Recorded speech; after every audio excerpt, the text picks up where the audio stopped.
parents' death was not your fault. My parents deserve justice. I cannot let that pass. If you make yourself more than just a man, then you become something else entirely. Things are worse than ever down here. What chance does Gotham have when the good people do nothing? Nomex survival suit for advanced infantry.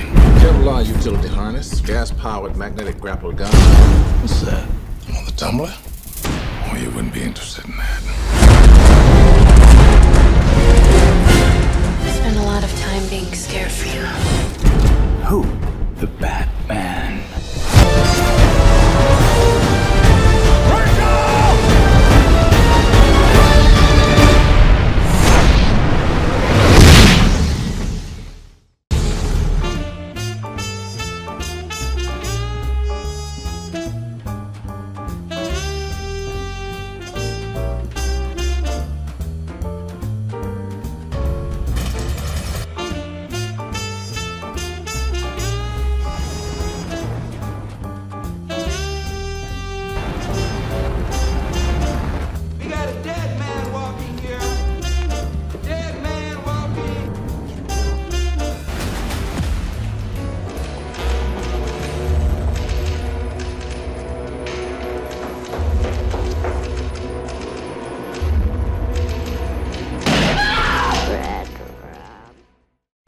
ছোটবেলায় আমার মনোরঞ্জনের প্রধান উপকরণ ছিল comics আর গল্পের বই।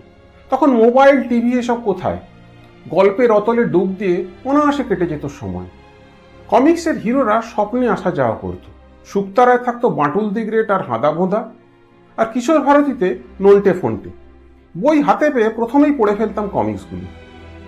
আর একটু বড় হতে হাতে এলো ইন্দ্রজাল কমিক্স। নিমেষে বেতাল, ম্যান্ড্রেক আর ফ্ল্যাশ গর্ডন খুব কাছের লোক হয়ে উঠল। কমিক্সের সেই ইন্দ্রজাল থেকে অনেক বড় বয়স অবধি আমি বেরোতে পারিনি। সেই সময় আমরা যখন বেতাল, ম্যান্ড্রেক আর ফ্ল্যাশ গর্ডনে বুঁদ হয়েছিলাম, তখন আমেরিকা কাঁপাচ্ছিল সুপারম্যান, স্পাইডারম্যান আর ব্যাটম্যানেরা। তাদের নিয়ে সিনেমাও কম হয়নি। কিন্তু আজ সেসব অতীত। এখন ছেলেমেয়েরা আর কমিক্সের খোঁজ করে না।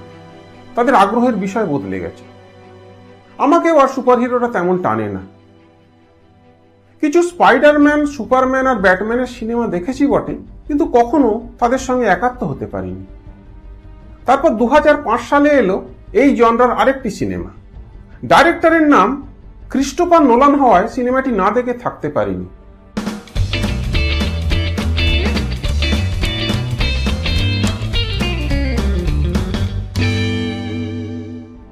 হলিউডে নোলানকে সেরিব্রাল ডাইরেক্টর বলা হয় তার সিনেমার জটিল ইন্টেলেকচুয়াল স্ক্রিন প্লে এবং অ্যাবস্ট্রাক্ট ফিলোসফিক্যাল থিমের জন্য। এরকম একজন ডাইরেক্টর যখন কমিক্স ক্যারেক্টার নিয়ে সিনেমা বানাতে যান, তখন দর্শকেরা নতুন কিছু আশা করে। নোলান ব্যাটম্যান ক্যারেক্টারকে নিয়ে একটি নয়, পরপর 3টি সিনেমা বানান। 2005 সালে ব্যাটম্যান বিগিনস, 2008 সালে দি ডার্ক নাইট এবং 2012 সালে দি ডার্ক নাইট রাইজেস। এই সিনেমাগুলোর নোলান সুপার হিরো জনরার কনসেপ্টটাই বদলে দিয়ে সর্বকালের সেরা সিনেমার তালিকায় এদের জায়গা পাকা করে দেন। এদের মধ্যে 2008 সালের দি ডার্ক নাইট সিনেমাটি সব থেকে জনপ্রিয় ও প্রশংসিত। তবে আজ কিন্তু আমি এই ট্রিলজির প্রথম সিনেমাটি নিয়েই কথা বলবো, কারণ এখানে ব্যাটম্যানের অরিজিন দেখানো হয়েছে। কাজেই শুরু থেকে শুরু করাই ভালো। বাকি দুটি সিনেমা নিয়ে পরে কখনো কথা বলা যাবে। প্রথমেই বলে নেওয়া ভালো, বাকি সব সুপার হিরো সিনেমার মতো এটিও একটি সম্পূর্ণ অবাস্তব সিনেমা। কিন্তু এছাড়া আর উপায় কি? সুপার হিরোরা কবেই বা বিশ্বাসযোগ্য ছিল। কিন্তু নোলানের ব্যাটম্যান আগের ব্যাটম্যানদের মতো অপ্রতিরোধ্য ধরাছোঁয়ার বাইরে কোনো গ্ল্যামারাস সুপার হিরো নয়, বরং এক বিষণ্ণ, একাকী, অনাথ, সমাজ থেকে বিচ্ছিন্ন, ভীত, অত্যাচারিত মানুষ, যে তার চাইল্ডহুড ট্রমা থেকে বেরোতে চাইছে। ব্যাটম্যান বিগিনসে নোলান খুব যত্ন করে দেখিয়েছেন কিভাবে ব্রুস ওয়েন্স তার সম্ভ্রান্ত, সুরক্ষিত শৈশব থেকে অনাথ ও বিচ্ছিন্ন হয়ে এক নিষ্ঠুর, কঠিন জগতে এসে পড়ে।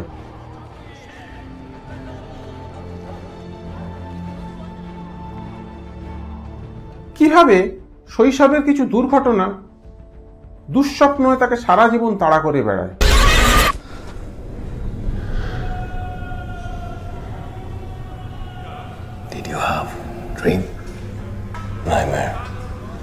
এবং কিভাবে সেই অসহায় বালক ধীরে ধীরে দুর্বলের রক্ষাকর্তা এক শক্তিশালী সুপারহিরো হয়ে ওঠে।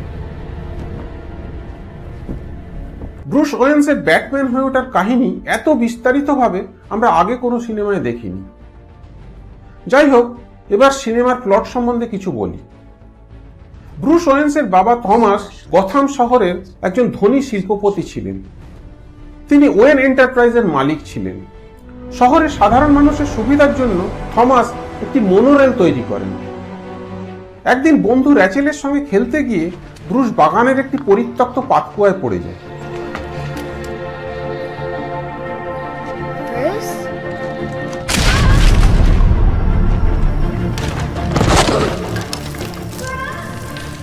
সেখানে বাদুড়ের বাসা ছিল। ভয় পেয়ে অসংখ্য বাদুড় তার উপর দিয়ে উড়ে যায়।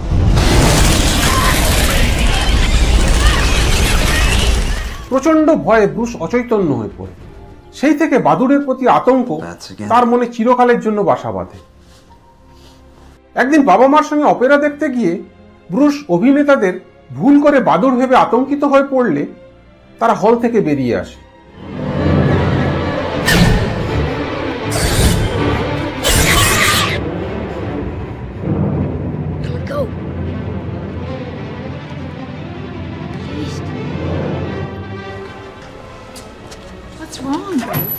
No, it was me. I just needed some fresh air. বাইরে এক ছিনতাইকারী চিল ব্রুসের সামনে বিনা কারণে তার বাবা মাকে হত্যা করে।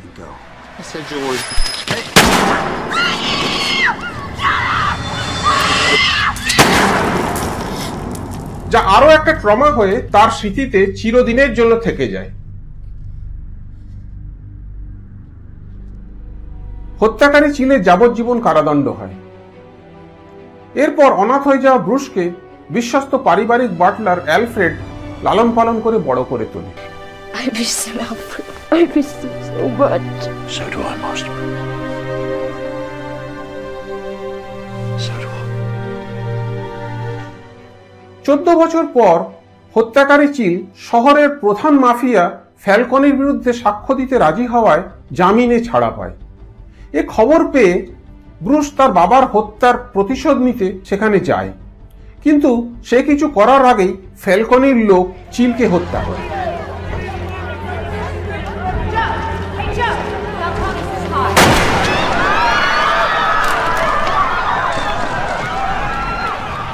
ব্রুসের ছোটবেলাকার সঙ্গী র্যাচেল এখন গথাম শহরের জুনিয়র ডিস্ট্রিক্ট অ্যাটর্নি।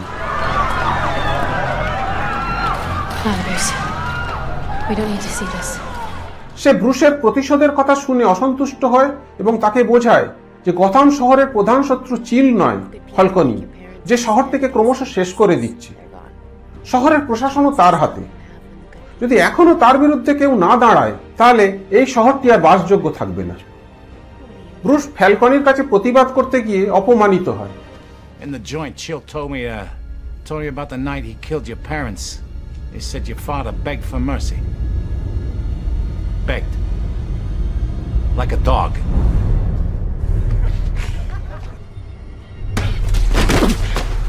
রাগে লজ্জায় সবকিছু ছেড়ে দিয়ে সে শহর থেকে পালিয়ে যায়। এরপর 7 বছর ব্রুস বিভিন্ন দেশে ভবঘুরের মতো ঘুরে বেড়ায়, নিজেকে অপরাধ জগতে ডুবিয়ে দেয়।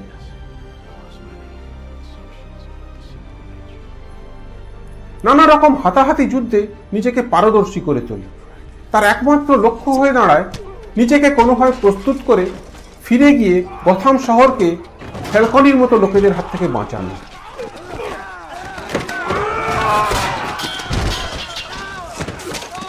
একদিন ভুটানের এক জেলে বন্দী ব্রুসের সঙ্গে দেখা হয় ডুকার্ড নামে এক ব্যক্তির। How do you know my name? The world is too small for someone like Bruce Wayne to disappear, no matter how deep he chooses to sink. Who are you? My name is merely Ducard, but I speak for Ra's al Ghul. সে ব্রুসকে এক রহস্যময় ব্যক্তি রাজ আল ঘুলের তৈরি league of shadows নামে এক গুপ্ত সংগঠনে যোগ দিতে বলে। On what path can Ra's al Ghul offer? The path of a man who shares his hatred of evil and wishes to serve true justice. The path of the League of Shadows. সেখানে ডুকার্ড Ninja training দিয়ে তাকে তার মনের ভয় থেকে মুক্ত করে ফ্যালকনির মতো অপরাধীদের সঙ্গে লড়ার উপযুক্ত করে তুলবে।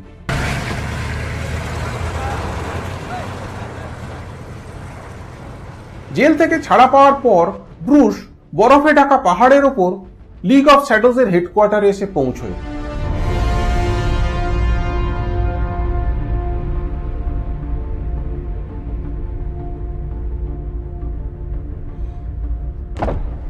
এবং সেখানে ডুকার্ডের হাতে নিজেকে সমর্পণ করে।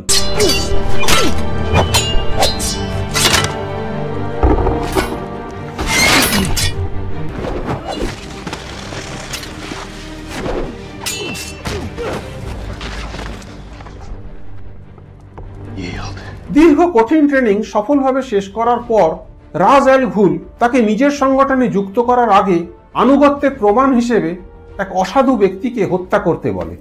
But first, you must demonstrate your commitment to justice. Levoy!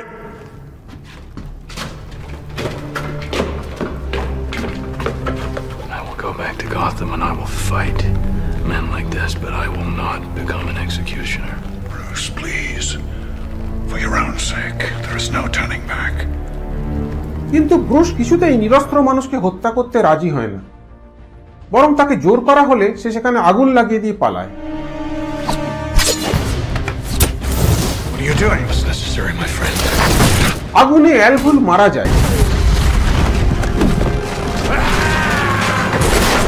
কিন্তু ব্রুস সেখান থেকে পালানোর আগে তার গুরু ডুকার্ডকে কোনো ক্রমে বাঁচিয়ে দিয়ে যায়।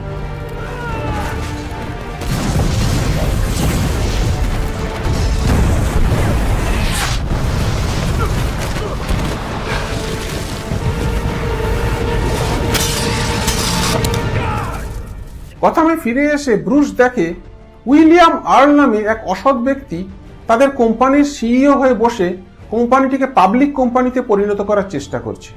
I'm sure you realize I can't stop the big machine. Too many wheels turning. We're going public. I understand.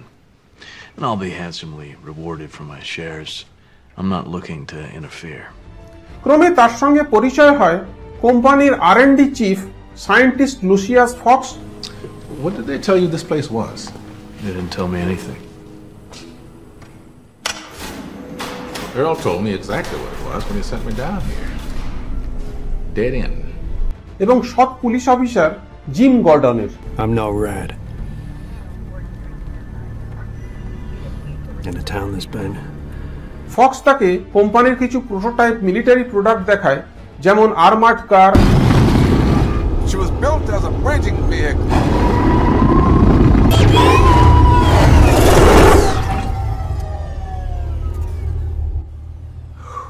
Protective dress ইত্যাদি, যা তাকে তার লড়াইতে সাহায্য করতে পারে। Nomex survival suit for advanced infantry. Kevlar bi-weave, reinforced joints. Tear resistant. This sucker will stop a knife. Bruce ঠিক করে ছোটবেলায় যা সে সব থেকে ভয় পেত, সেই বাদুড়ের ভয় সে এবার ছড়িয়ে দেবে গথাম শহরের অপরাধীদের মাঝে। What bets, Master Wayne? That's frightened me. This time my enemies shared my dread. এইভাবে সকলের অজান্তে সৃষ্টি হয় এক বিশাল কালো বাদুড়ের, যে প্রতিদিন অপরাধ সংকুল গথাম শহরের অন্ধকার রাতে টহল দিয়ে বেড়াতো তার শিকারের খোঁজে।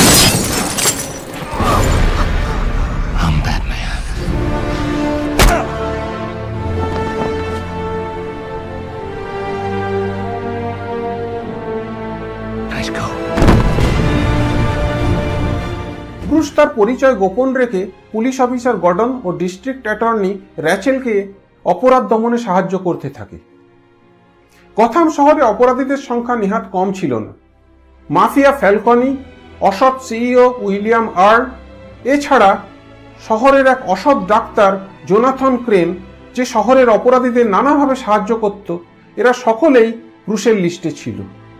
ব্যাটম্যান রূপী ব্রুস ওয়েন্সের অপরাধের বিরুদ্ধে সংগ্রাম কিভাবে কতদূর সফল হয়েছিল তা আপনারা সিনেমায় দেখবেন। এই সিনেমায় ব্যাটম্যানের ভূমিকায় অভিনয় করেছেন ক্রিশ্চিয়ান বেল, অ্যালফ্রেডের ভূমিকায় মাইকেল কেন, ডুকার্ডের ভূমিকায় লিয়াম নিশন ও লুসিয়াসের ভূমিকায় মর্গ্যান ফ্রিম্যান। দর্শকেরা যখন সুপারহিরো সিনেমা আর দেখতে চাইছিল না, সেই সময় ক্রিস্টোফার নোলানের এই সিনেমাটি মৃতপ্রায় সেই জনরায় আবার প্রাণ প্রতিষ্ঠা করে। সিনেমাটি তৈরি করার সময় নোলান জানতেন তিনি ব্যাটম্যানের আরো সিনেমা বানাবেন, তাই ব্যাটম্যানের প্রতিষ্ঠিত ভাবমূর্তি নিয়ে কাজ শুরু না করে তিনি সম্পূর্ণ নতুন এক ব্যাটম্যানের সৃষ্টি করেন এই সিনেমায়, যা পরবর্তী সিনেমাগুলোয় আরো বিকশিত হয়। নোলানের দি ডার্ক নাইট ট্রিলজি শুধুমাত্র সেরা সুপারহিরো সিনেমাই নয়, এগুলো সর্বকালের সেরা সিনেমাগুলোর অন্যতমও বটে। ব্যাটম্যানের আগের ছবিগুলোর মতো এখানে চোখ ধাঁধানো স্পেশাল এফেক্টে ভরা অ্যাকশন দেখানো হয়নি। ব্যাটম্যান বিগিনসের বেশিরভাগ দৃশ্য এক রহস্যময় অন্ধকারে ঢাকা, লো অ্যাঙ্গেলের তোলা।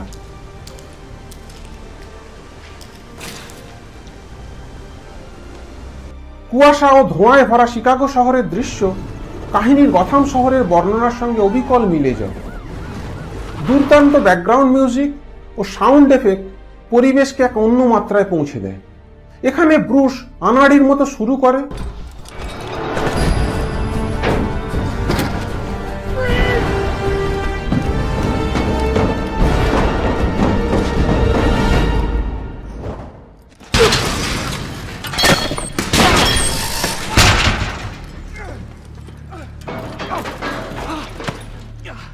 ও ধীরে ধীরে অভিজ্ঞতার মাধ্যমে নিজের মধ্যে এক দক্ষ ব্যাটম্যানকে আবিষ্কার করে।